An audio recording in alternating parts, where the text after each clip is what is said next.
استغفر لهم أو لا تستغفر لهم إن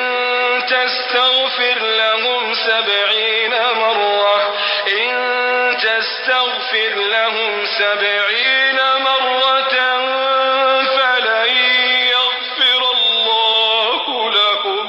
فلن يغفر الله لهم ذلك بأنهم كفروا بالله ورسوله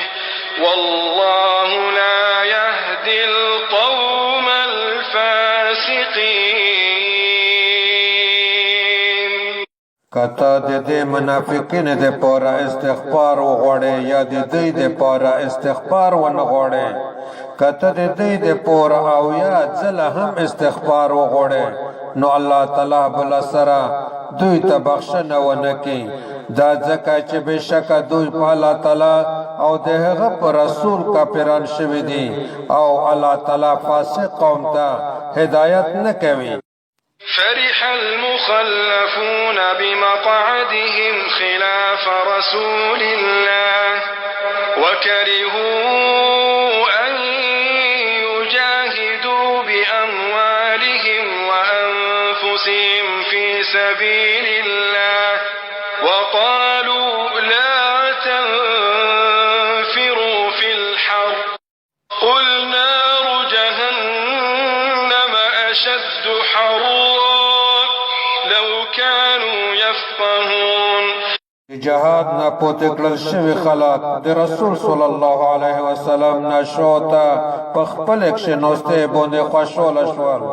او دوی بد وګڼل دا چې په خپل مولینه او ځونینه سره د الله تعالی په لار کې جهاد وکړي او منافقین وویل ته په ګرمۍ کې د جهاد تم وځي ته ورته ویا بشک د جهنم یور د ګرمۍ په لحاظ ډیر سخت دی کچېره دی په هدلای. فليضحكوا قليلا وليبكوا كثيرا جزاء بما كانوا يكسبون. نو دوی دی وخوندې په دنیا کې لږ او د جوړې ډېر په آخرت کې دا جزا د په سبب د هغه عملونه چې دوی کول. فإن رجعك الله إلى طائفة منهم فاستأذنوك للخروج فقل لن تخرجوا معي أبدا ولن تقاتلوا معي عدوا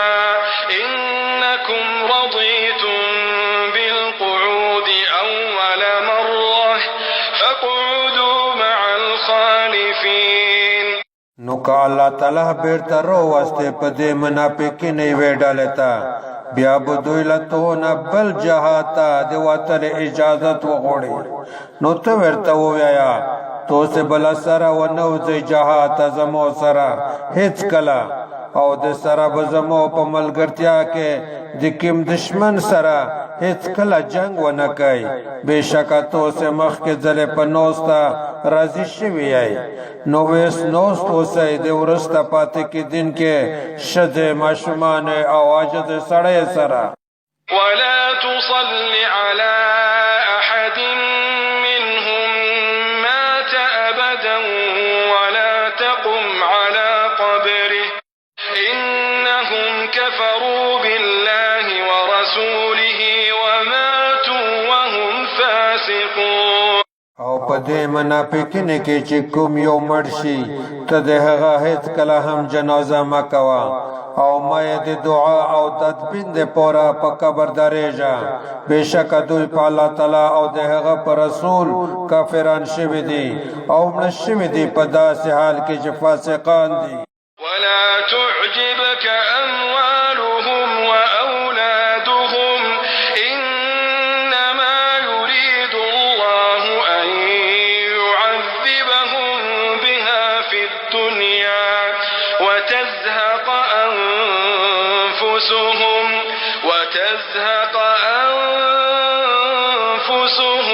وهم كافرون. تو دې په تعجب کې و نه چوي د دوی مولینا او نه د دوی اولادینا بشک الله تعالی همدا اراده لري چې دوی ته په دغه مولینه او اولادین سر عذاب ورکړي او روحنا یو دې په داسې حال کې چې کافران وي وإذا أنزلت سورة أن آمنوا بالله وجاهدوا مع رسوله استأذنك أولو الطول منهم وقالوا ذرنا نكن مع القاعدين